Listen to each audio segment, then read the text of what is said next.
Hola, en este vídeo vamos a ver cómo se hace un test T en RStudio y como ejemplo vamos a tomar la comparación de la F0, es decir, la frecuencia fundamental, el tono de voz, entre hombres y mujeres. Entonces yo he cargado previamente la tabla con mis datos aquí en el conjunto de los archivos del proyecto y con esta línea de código voy a leer esa tabla de datos para guardarla en mi espacio de trabajo que de momento está vacío. Entonces, para eso uso la función read.table.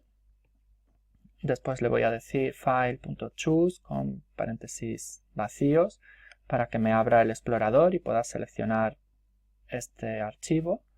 Le digo header igual a true porque tiene encabezamientos, es decir, la primera línea de la tabla en realidad no son datos, sino que son los nombres de las columnas, los nombres de las variables. Y el separador es el punto y coma, ¿vale? Esto es un CSV, pero en realidad no está separado por comas, sino por punto y comas. Y al resultado de leer esta tabla, le voy a poner un nombre para poder luego referirme a ella en los siguientes códigos y la puedo llamar como quiera, pero bueno, pues en este caso la he llamado P05 porque esto es la práctica 5. Entonces voy a ejecutar esa línea de código con control enter y efectivamente me abre aquí el selector de archivos, elijo este, ok, y ya me aparece aquí mi tabla. Si pincho aquí, me la abre en una nueva pestaña y puedo observar la estructura de los datos. En este caso, pues tengo una columna con los sujetos, sus iniciales, el sexo, la L1, su lengua materna, por ejemplo las vocales, ¿vale? Pues cuál de las 5 vocales es, y una serie de parámetros fonéticos que hemos medido. Como hemos dicho, en este caso vamos a comparar la F0, o sea, el tono de voz, entre mujeres y hombres. Esperamos que sea significativamente más bajo en el caso de los hombres.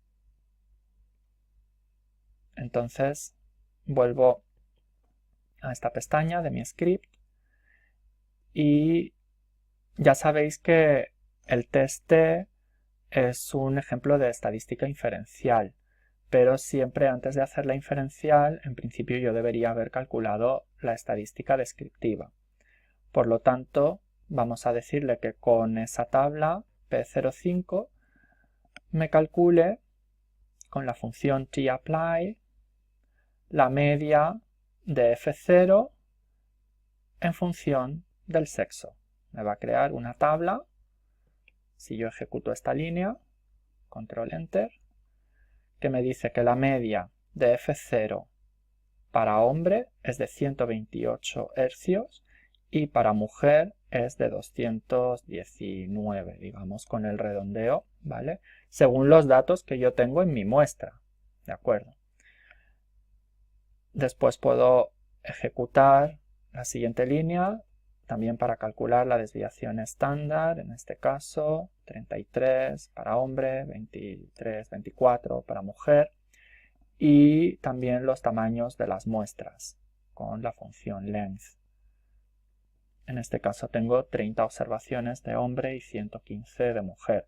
Desde luego esto no es muy equilibrado. Para hacer un estudio más apropiado, las muestras tendrían que tener un tamaño similar.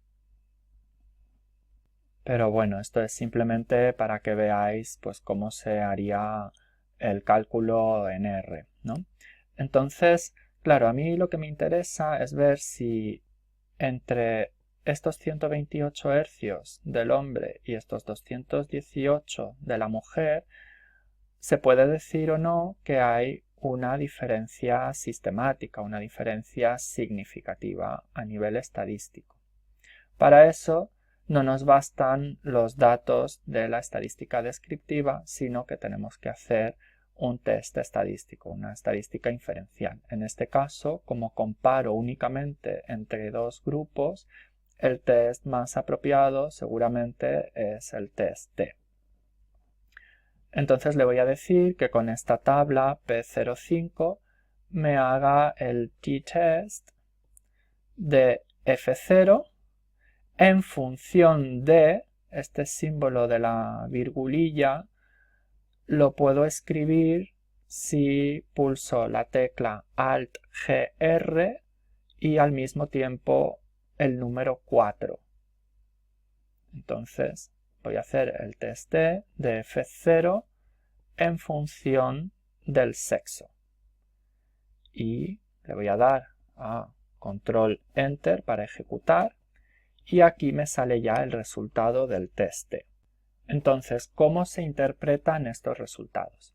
Bueno, en primer lugar, pues me vuelve a decir, me recuerda las medias de los dos grupos, ¿no? Me dice que la media de los hombres era 128, la de las mujeres era 218, pero lo que me interesa, el resultado del test T, son estos datos de aquí. Ahí. Vale. Entonces vamos a ir viendo uno por uno qué significan. Por un lado, tengo propiamente el resultado del valor de t, que me dice que es menos 13,983, ¿vale? O sea, prácticamente menos 14. Esto quiere decir que la media de los hombres está 14 desviaciones, 14 unidades de desviación estándar por debajo de la media de las mujeres. O sea, está muy separada en términos de unidades de desviación estándar. Por lo tanto, vamos a esperar que efectivamente sean dos grupos nítidamente separados. Otra manera de ver esto es aquí con el intervalo de confianza.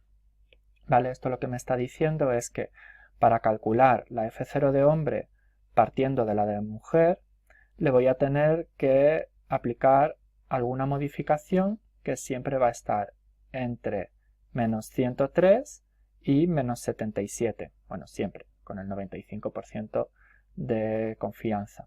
Pero veis que en cualquier caso, lo que le voy a restar va a ser alguna cantidad que va a ser negativa. Si está comprendida entre estos números, va a ser negativa. O sea que yo tengo el 95% de confianza que la F0 de hombre siempre va a ser menor que la de mujer.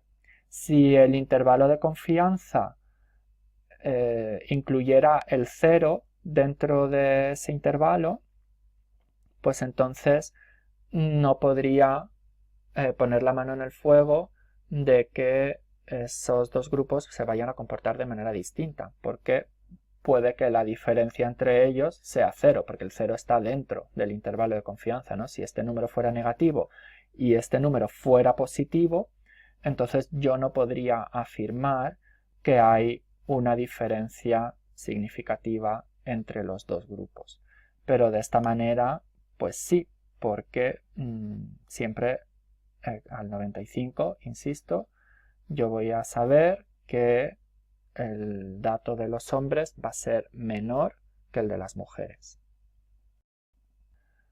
Por otro lado, aquí me indica los grados de libertad, ¿vale? Este DF son los degrees of freedom, ¿vale? Los grados de libertad. Entonces, voy a explicar como una pequeña historieta para que se entienda bien qué significan los grados de libertad. Bueno, pues resulta que en el departamento donde trabajo, en la universidad, pues todos los años, en algún momento, pues se decide cuáles son las asignaturas que va a impartir cada profesor al curso siguiente. Y entonces el reparto se realiza en un orden concreto en función de la categoría de cada profesor y de su antigüedad dentro de esa categoría. De manera que empieza eligiendo el catedrático más antiguo y, por supuesto, pues como es el primero en elegir, pues tiene absoluta libertad para escoger las asignaturas que quiere impartir al año siguiente, de entre las asignaturas que están asignadas al departamento. Luego vendría el catedrático siguiente en antigüedad y bueno, pues aunque hay justo algunas asignaturas que ya no puede elegir porque ya las eligió el anterior, pero sigue teniendo pues un gran margen de elección. Y luego el siguiente, luego vendrán los profesores titulares y luego pues se va bajando en la escala, de manera que cuando va llegando hacia el final de la lista, pues el penúltimo profesor en elegir, aunque es verdad que ya no tiene un gran margen de maniobra, sin embargo, sí que tiene todavía la libertad, aunque solo sea para descartar las asignaturas que prefiere no dar y quedarse con las otras. Pero todavía tiene cierta libertad de elección. Sin embargo, el último de la lista no tiene nada de libertad. Le corresponden las asignaturas que nadie más quiso. En este caso, todos los profesores menos uno tuvieron libertad para elegir. Es decir, normalmente o la manera más sencilla de entender qué son los grados de libertad es que es el total del tamaño de la muestra menos 1. Lógicamente luego cuando yo estoy jugando con varias muestras y a su vez cada una tiene un tamaño diferente, aquí empiezo a hacer como medias entre el tamaño de la una, de la otra, en fin, que luego hay como distintas maneras de ajustar el cálculo de los grados de libertad. Por eso a veces vais a ver que aparecen pues decimales, por ejemplo, y esas cosas.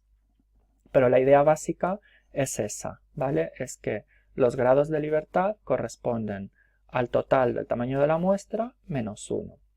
En el fondo, los grados de libertad nos están hablando del tamaño de la muestra. Y por lógica, cuanto más grande sea el tamaño de la muestra, más sólido será mi estudio. O sea, es mejor tener un número muy alto de grados de libertad, porque significa que estoy haciendo mis cálculos a partir de un número también muy elevado de datos.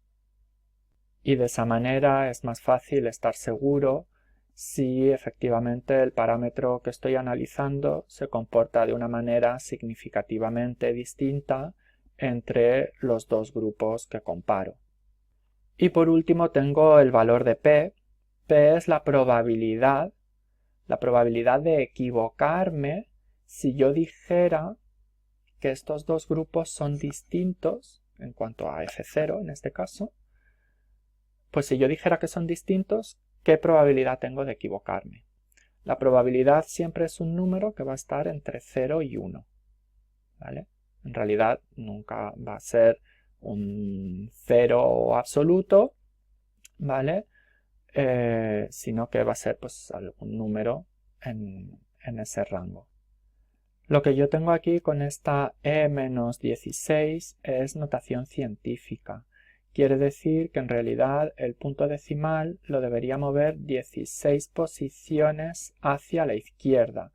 Plin, plin, plin, plin, plin. O sea que esto en realidad es 0,0000, un montón de ceros, 2, 3, 2, 6. ¿Vale? Vamos, que la probabilidad de equivocarme en este caso es pequeñísima si digo que la F0 de los hombres es distinta de la F0 de las mujeres. Entonces, ¿cómo se suelen reportar estos resultados cuando luego estamos escribiendo, por ejemplo, un trabajo, un artículo, lo que sea? Pues yo estaría escribiendo un resumen del hallazgo que vendría a ser algo así como, pues voy a escribir un comentario aquí. Los comentarios son líneas que empiezan con almohadillas, no son código ejecutable. Entonces yo diría la F0 de los hombres es menor que la de las mujeres, coma, y a continuación tengo que poner una formulita estandarizada que me comunica el resultado exacto de mi test estadístico, en este caso del test T. Entonces, ¿cómo es esta fórmula? En primer lugar, escribo T porque de esa manera estoy diciendo que lo que calculé fue un test T. Después, entre paréntesis, escribo el número de grados de libertad. Vamos a aproximarlo a un decimal, entonces este 0,7 lo redondeo como 1. Y a continuación escribo igual, y entonces ahora lo que tengo que decir, si es t con 37,1 grados de libertad es igual a qué, pues es igual al valor de t que he calculado. El valor de t era menos 13,9. En realidad, sí, si quiero aproximar a un decimal, tendría que ser menos 14,0. ¿Vale? Y a continuación escribo coma y ahora pongo el valor de p. Entonces, para escribir el valor de p nos podemos encontrar con 4 casos diferentes. El primero sería que el valor de p sea mayor o igual que 0,05, es decir, que la probabilidad de equivocarme si digo que hay una diferencia entre estos dos grupos sea mayor o igual al 5%. En estos casos consideramos que la diferencia no es significativa. Y lo que tendría que escribir aquí arriba en la formulita de la línea anterior sería p igual a pues el valor que haya calculado de p, aproximado hasta 2 decimales. La APA, que es la Asociación de Psicólogos de América, recomienda que en estos casos no se escriba el 0 delante del separador decimal, porque en todo caso los valores de p, como están entre 0 y 1, siempre van a ser 0 con algo. Entonces se da por supuesto ese 0 con y se escribe directamente pues .36. Distinto sería cualquier otro cálculo de otra cosa que no fuera la p, que me diera 0 con algo, pero que igualmente pudiera haber valido, por ejemplo, 5,8, pues ahí el 0 no se da por supuesto, entonces ahí sí tengo que escribir el 0, ¿vale? Pero bueno, esto es la recomendación de la APA, lo que pasa que es verdad que en el ámbito de la lingüística, pues es uno de los estilos más seguidos, entonces bueno, pues por eso conviene hacerlo de esta manera. Y luego, si queremos, podemos añadir a continuación para especificar NS, que significa no significativo. O sea que esa diferencia, dado ese valor de P, puedo concluir que la diferencia entre los grupos, la diferencia de F0 entre los hombres y las mujeres, no es significativa. La siguiente posibilidad es que sea menor que 0,05. En ese caso, igualmente voy a escribir también el valor tal cual yo haya calculado, aproximado hasta 2 decimales. Sigo usando el signo igual, es decir, pongo lo que valga. Hay gente que pone p menor que 0,05. Pues en el fondo es una práctica también bastante extendida. Pero ya digo que la recomendación de la APA es que en estos casos se siga poniendo el valor igual. Y le añadimos un asterisco, ¿vale? Sería el primer nivel de significatividad, que es una probabilidad de error menor que el 5%. Cuando la probabilidad de error es menor que el 1%, en esos casos ya no decimos igual, sino que simplemente escribimos p menor que 0,01 y le ponemos 2 asteriscos. Sería pues el siguiente nivel de significatividad. Es mejor, lógicamente. La diferencia entre los grupos pues sería más sólida, más robusta. Y el tercer y último nivel de significatividad que vamos a usar, por lo menos en nuestro ámbito de las humanidades, es la probabilidad de error menor que 0,001, o sea, menor que un 1 por 1000. Y en estos casos también escribiría p menor que 0,001 y 3 asteriscos. Fijaos que este es el único caso en el que se llega a poner hasta el tercer decimal, ¿vale? Entonces, como aquí yo tenía esta notación decimal, en el momento en que yo vea lo de e menos lo que sea, esto siempre va a ocurrir en este último caso, ¿vale? Cuando es un número tan pequeño que tengo que mover el separadecimal tantas veces hacia la izquierda, que en realidad siempre va a estar incluido dentro de este estándar p menor que .001. Entonces escribo aquí p menor que .001 y le añado sus 3 asteriscos. De manera que esta es la fórmula completa con la cual yo reportaría este resultado de mi test